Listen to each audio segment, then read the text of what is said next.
Hello everybody, welcome back to Middle-earth. This is Count MRVHS, and today we're taking a look at the Principality of Harondor. This is a faction that's kind of midway between the Dunedainic factions and the Haradrian factions in terms of both their unit design and, of course, geography. They are just south of the Poros River, north of the Harnan, if you know your Middle-earth geography. We'll take a look at the campaign map side of things in another video, but for this time we were going to take a look at a custom battle. We're going to pit them against the Empire of Harad.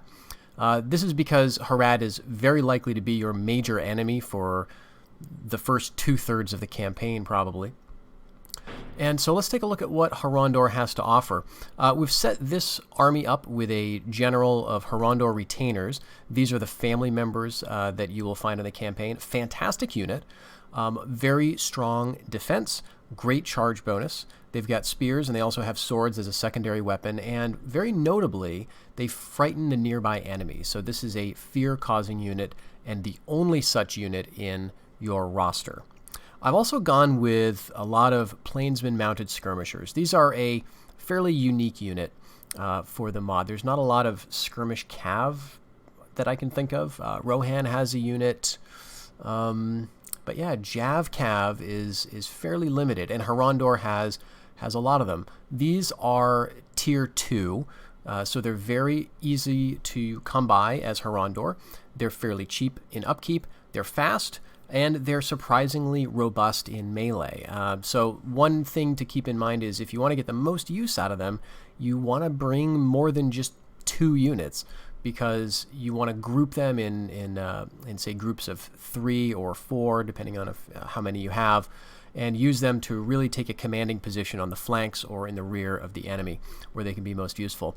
Harondor has a quite strong cavalry offering, as you can see, and I've also gone in this battle with a couple of horsemen of the Harnan. These are tier 3 cavalry, very strong unit, fast, great charge, and just one of the more offensively oriented units in your roster. So you're going to use these guys to do a lot of the killing, to set up some good charges against the enemy, preferably in the rear or the flank. And they can do good work even against enemy cavalry, or against the heavier sword-armed infantry that you might fight against in, say, Gondor. So definitely bring a few of these. Now, in this battle, I probably could have gone to bring a few more, but we went with this because I wanted this composition to be not necessarily your optimal stack, but the type of thing that you're likely to scrape together in the first few turns to fight against a similar army of Harad. I've put some of your high-tier infantry in here as well. These are Harondor armsmen, and these are available at tier 3 in your homelands. And these are one of the more Dunedainic-inspired units available to Harondor. This sets them apart very strongly from the Empire of Harad. They don't really have anything like this in their native roster. This is a sword unit. They're kind of no frills. They don't have shield wall. They don't have any special abilities, but they are very, very strong. The reasonable morale, don't be deceived, that sounds just kind of meh, but it's actually really good for the mod. So you can use these guys to anchor the battle lines, as you will see in the replay. I've also gone with 4 units of Swords of Harad. This is a tier 2 unit for Harondor, and the Empire of Harad loves to train these guys. They're a very dangerous unit, especially in large numbers, because each of these guys carries, I think, 2 javelins, and they're a precursor unit, so when you click an attack order on an enemy unit, they'll throw the javelin and then charge in. And if you leave them to, say, fire at will, they'll throw both of their javelins as the enemy approaches. That's what I tend to do, and they do quite well in that role. Their morale is not the best, so it's good to use them in tandem with other stronger units. Definitely use some cavalry charges to keep them in the fray, but they're a good unit to sort of round out your forces. I've also gone with a couple of tier 1 infantry. These Harondor footmen are unique to your principality. Harad does not get anything this good at that tier. So unlike the normal Haradrian tier 1 militia spear type units, you can train these guys, which are more similar to the Reunited Kingdom's militia. And they've got very good defense, much better at holding the line.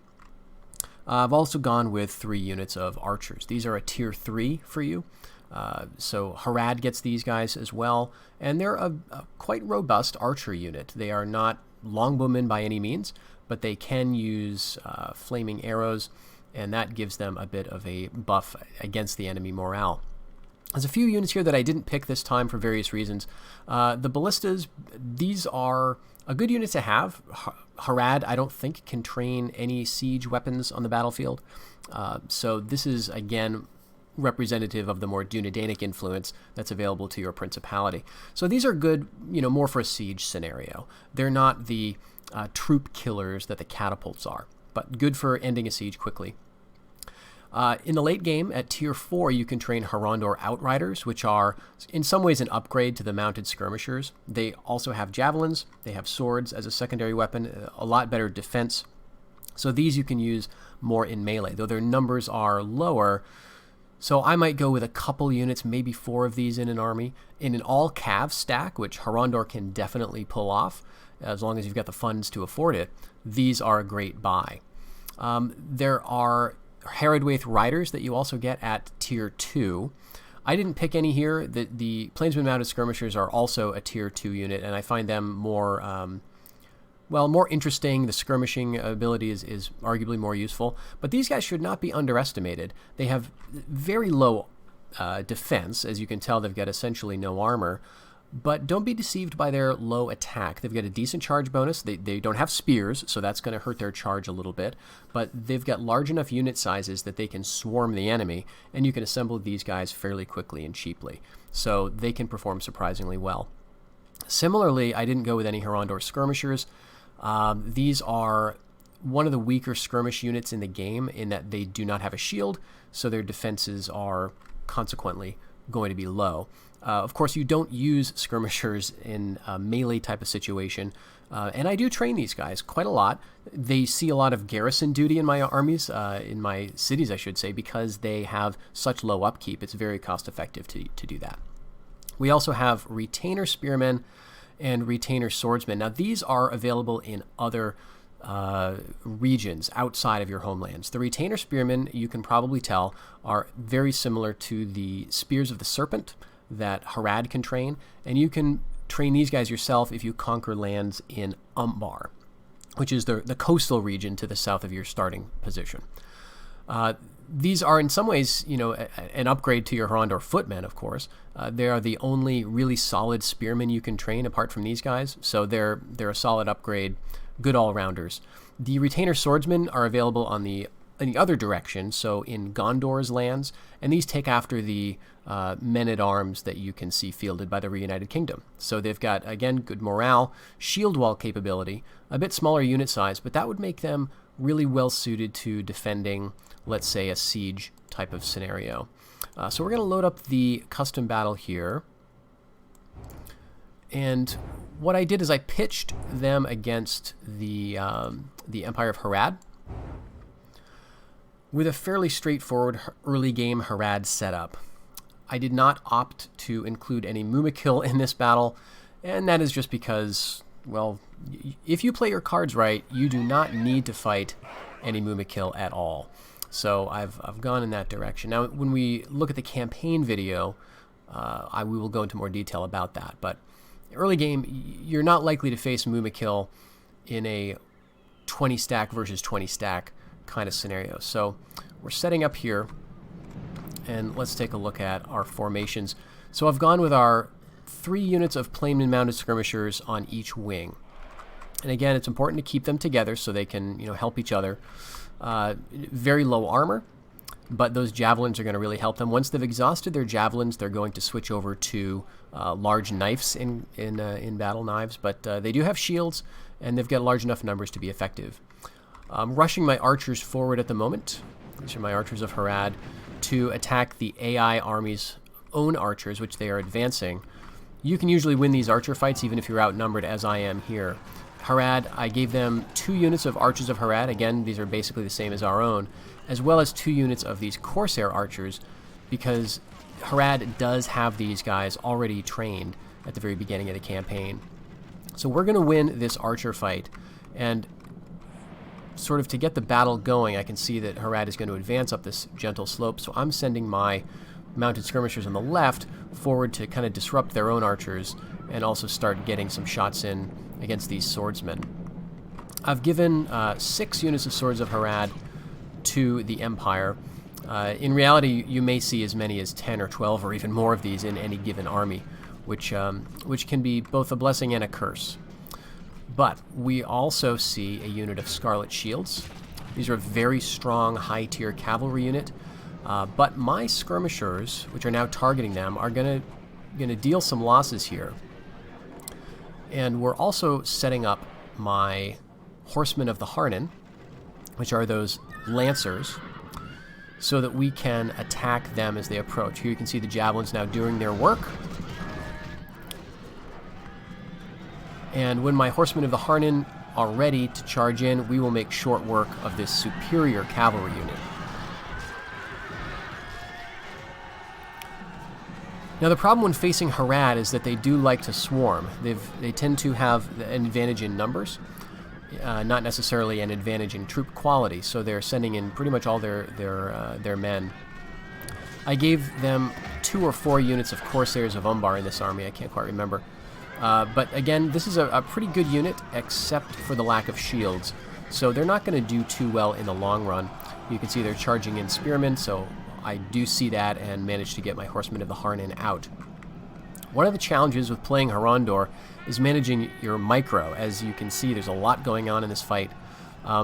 So I've set up my Swords of Harad on both flanks. Just to the inside of them, I've got these Harondor Armsmen, which are a very cool looking unit. You can see they've got hammers at their belts, long swords, and they're not going to rout in this entire fight. I've only got 2 units of them, and as you can see, they're going to get surrounded by the enemy, but they're not going to rout. On the other hand, these Harondor footmen are.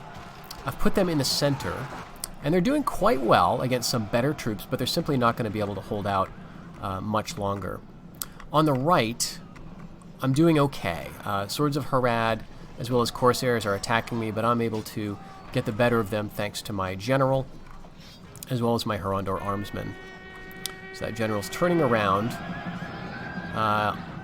He's going to just barely pull off a charge against these Corsairs. And I think that's going to send them into a rout pretty soon. Great looking unit, the bodyguard here.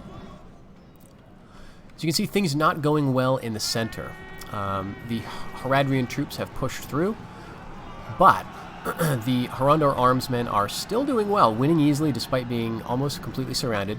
That gives me a bit of time to throw in some of my other troops and set up my cavalry for a charge in both areas. I'm now using my mounted skirmishers as melee troops because they've used all their javelins, and these Horsemen of the Harnan are going to have to deal with Swords of Harad. Not ideal, but that's kind of what you have to do.